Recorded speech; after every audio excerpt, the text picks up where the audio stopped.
ये आकाशवाणी रायपुर है। छत्तीसगढ़ी समाचार बुलेटिन के संग शुभा मिश्रा के जय जोहार। अब सुनो आज के प्रमुख समाचार।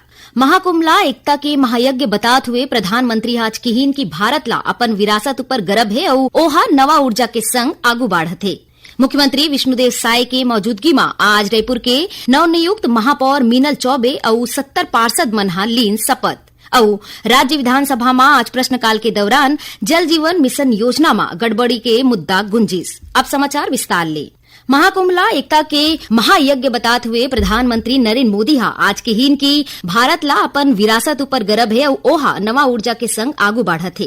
प्रधानमंत्री हा प्रयागराज महाकुंभ के सफलता के सराहना करत हुए कहिन की आधुनिक प्रबंधन पेशेवर और नीति विशेषज्ञ बर पढ़े के विषय है। उन्होंने कहिन की दुनिया में कहूं भी इतना बड़े पैमाना के कोनो आयोजन नहीं हुए है। ए ब्लॉग पोस्ट में श्री मोदी हा कहिन की दुनिया हा आश्चर्य ले देखिस की कैसे करोड़ों लोगन मन प्रयागराज संगम के तट में संग्रह हुई। फिर लोगन मन ला कोनो औपचारिक निमंत्रण नहीं मिले रहिस। एकर बावजूद करोड़ों लोगन मन अपन मर्जी ले महाकुंभ आईन और संगम में पवित्र स्नान करीन। प्रधानमंत्री कहिन की माई लोगन सियान दिव्यांग मन के संग लोगन मन हा संगम पहुंचे के रद्दा ढूंढ लीन। मुख्यमंत्री विष्णुदेव साय के मौजूदगी में आज रायपुर के नवनियुक्त महापौर मीनल चौबे और 70 पार्षद हा पद और गोपनीयता के शपथ लीन।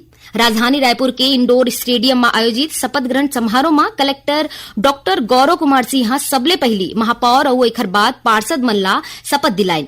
कार्यक्रम में मुख्य अतिथि के रूप में मुख्यमंत्री विष्णुदेव साय मौजूद रहीन। उन्हें विधानसभा अध्यक्ष डॉक्टर रमन सिंह कार्यक्रम के अध्यक्षता करीन। अति विशिष्ट अतिथि के रूप में उप मुख्यमंत्री अरुण साव और विजय शर्मा, केंद्रीय राज्य मंत्री तोखन साहू, सांसद बृजमोहन अग्रवाल, मंत्री केदार कश्यप, रामविचार रेताम और ओपी चौधरी उपस्थित रहीन। उन्हें विशिष्ट अतिथि के रूप में प्रदेश भाजपा अध्यक्ष किरण सिंह देव के संग रायपुर विधानसभा क्षेत्र के विधायक मन मौजूद रहीन। बिलासपुर नगर निगम के नवनिर्वाचित महापौर पूजा विधानी और पार्षद काली शपथ ली। उन्हें कोरबा नगर निगम के नवनियुक्त महापौर संजू देवी राजपूत 3 मार्च के शपथ ग्रहण करही। शपथ ग्रहण समारोह में नवनिर्वाचित पार्षद मन ला घलो शपथ दिलाए जाही। राज्यपाल रमेन डेका आज राजभवन में होवैया कार्यक्रम में स्वेच्छा अनुदान मदले रैन बसेरा निर्माण, बीमार सियान मन के देखभाल, दृष्टि बाधित लइका, दिव्यांग और वनवासी मन के कल्याण बर काम करत आने संस्था मन ला 15,31,000 रुपया के आर्थिक सहायता राशि दीन। एकर अलावा राज्यपाल हा धमतरी, राजनांदगांव, गरियाबंद और बस्तर जिला के टीबी मरीज मन बर घलो 2,25,000 रुपया के आर्थिक सहायता दीन। ए बेरा में राज्यपाल हा कहिन की प्रधानमंत्री टीबी मुक्त भारत अभियान के तहत देश और प्रदेश ला 2025 तक टीबी मुक्त करे के लक्ष्य राखे गए है। श्री डेका हा टीबी मरीज मन बर हर संभव मदद के बात कहिन। उन्होंने कहिन की राज्य ला टीबी मुक्त बनाए बर समुदाय ला जोड़े के प्रयास करे जाही। गरियाबंद जिला में महानदी, पैरी और सोंढू नदी के त्रिवेणी संगम में होवैया राजिम कुंभ कल्प मेला के काली संझा समापन हुईस। समापन समारोह ला संबोधित करत मुख्यमंत्री विष्णुदेव साय कहिन की राजिम कुंभ कल्प आध्यात्मिक चेतना, सामाजिक समरसता और सांस्कृतिक एकता के प्रतीक है। कार्यक्रम ला खाद्य मंत्री दयाल दास बघेल और वन मंत्री केदार कश्यप घलो संबोधित करीन। कोरबा जिला के केरा झरिया गांव में काली 2 दिन के पाली महोत्सव के शुरुआत हो गए है। उद्योग मंत्री लखनलाल देवांगन ए महोत्सव के शुरुआत करीन। ए दौरान कोरबा सांसद ज्योत्सना चरणदास महंत के संग आने विशेष पहुना मौजूद रहीन। प्रदेश में संचालित एकलव्य आदर्श आवासीय विद्यालय में अवैया शिक्षण सत्र के तहत कक्षा 6वीं में प्रवेश बर प्राक्र चयन परीक्षा 2 मार्च के होही। ए परीक्षा प्रदेश के 26 जिला मन में स्थित 151 परीक्षा केंद्र मन में आयोजित करे जाही।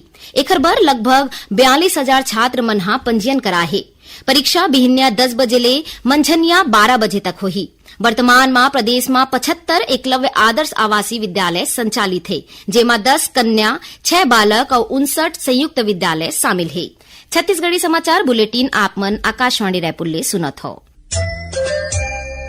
छत्तीसगढ़ के खबर ले है आपकी वास्ता और खबर के विश्वसनीयता ले है हमार वास्ता। आकाशवाणी समाचार रायपुर के प्रादेशिक समाचार बुलेटिन के संगे संग हमार समसामयिक कार्यक्रम आप रेडियो के संग अपन मोबाइल में घलो सुन सकत हो। आकाशवाणी समाचार फेसबुक, ट्विटर और यूट्यूब में घलो हावय। हमार फेसबुक पेज हरे Chhattisgarh news on AIR, Twitter handle CGAIR news और हमार यूट्यूब चैनल हरे छत्तीसगढ़ AIR न्यूज। तो अब रेडियो के संगे संग आपके मोबाइल के माध्यम ले हम आप तक पहुँचत हन। छत्तीसगढ़ के हर खबर पर सुनत रहो आकाशवाणी समाचार। अब आगू बाढ़बो बाँचे समाचार कोती। छत्तीसगढ़ विधानसभा के बजट सत्र के दौरान आज ले सदन में राज्यपाल के अभिभाषण में धन्यवाद प्रस्ताव पर चर्चा शुरू हो गई है। चर्चा के शुरुआत भारतीय जनता पार्टी के बिल्हा विधायक धर्मलाल कौशिक करीन। उन्होंने किहिन की मुख्यमंत्री विष्णुदेव साय के सरकार लगातार नवा ऊंचाईला पावत है। काली घलो सदन में राज्यपाल के अभिभाषण में धन्यवाद प्रस्ताव पर चर्चा चलत रही।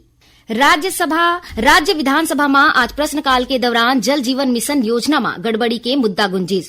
कांग्रेस विधायक सावित्री मनोज मंडावी कांकेर जिला के चरामा, भानु प्रतापपुर और दुर्गुकोंदल विकास खंड में 355 गांव में जल जीवन मिशन के तहत टंकी बनाए और देगे नल कनेक्शन में अनियमितता के आरोप लगात हुए विभागीय मंत्री ले सवाल पूछिन।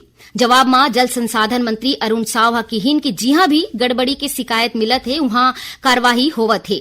विभागीय मंत्री के जवाब ले असंतुष्ट विपक्षी सदस्य मन सदन ले बाहर चल दिस।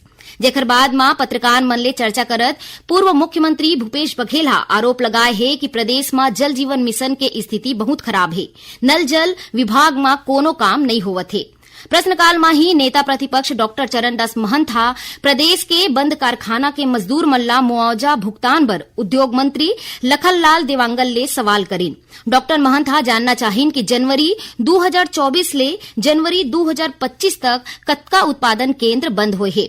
जवाब में उद्योग मंत्री बताइन कि वित्तीय कारण ले 5 उद्योग बंद हुए है, जेला सरकार की योजना के अनुरूप अनुदान देगे रही। उन्होंने कहिन कि नियम के अनुसार ही मजदूर मल्ला भुगतान करे जाते। आज राज्य विधानसभा में लंबित राजस्व प्रकरण मल्ला लेके सत्ता पक्ष के विधायक अजय चंद्राकर और शकुंतला पोड़ते विभागीय मंत्री ले सवाल करीन। अजय चंद्राकर स्थिति के गंभीरता के जिक्र करत हुए किहिन की भुइयां पोर्टर भगवान भरोसा है। विपक्षी सदस्य उमेश पटेल घलो ए मामला ला उठाई। सेमा विधानसभा अध्यक्ष डॉक्टर रमन सिंह संज्ञान लेवत हुए विभागीय मंत्री ले राजस्व प्रकरण के स्थिति दुरुस्त करेला किहिन। जवाब में राजस्व मंत्री टंकराम वर्मा किहिन की भू अभिलेख में त्रुटि सुधार के अधिकार एसडीएम और तहसीलदार तिर है। एमा अजय चंद्राकर किहिन की लोक सेवा गारंटी अधिनियम के राजस्व विभाग पालन नहीं करत है। राजस्व मंत्री बताइन कि बजट सत्र के बाद राजस्व पखवाड़ा में लंबित प्रकरण के सुनवाई होही।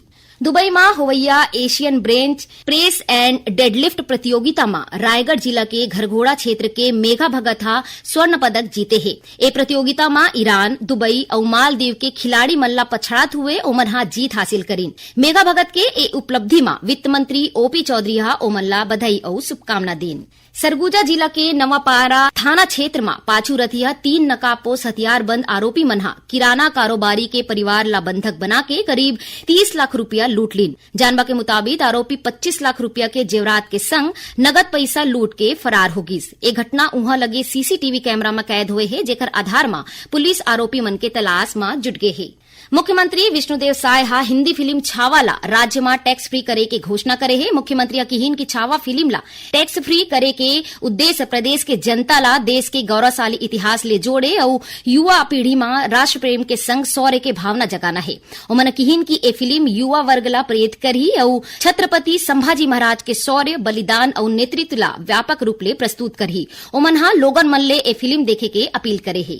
आखिर में प्रमुख समाचार एक घौ फेर महाकुंभ एकता के महायज्ञ बताते हुए प्रधानमंत्री आज किहिन की भारत ला अपन विरासत ऊपर गर्व है और ओहा नवा ऊर्जा के संग आगू बढ़ा थे। मुख्यमंत्री विष्णुदेव साय के मौजूदगी में आज रायपुर के नवनियुक्त महापौर मिनल चौबे और 70 पार्षद मन लीन शपथ और राज्य विधानसभा में आज प्रश्नकाल के दौरान जल जीवन मिशन योजना में गड़बड़ी के मुद्दा गुंजिस। एक संग छत्तीसगढ़ी समाचार इहे सिरावत है। जय जोहार।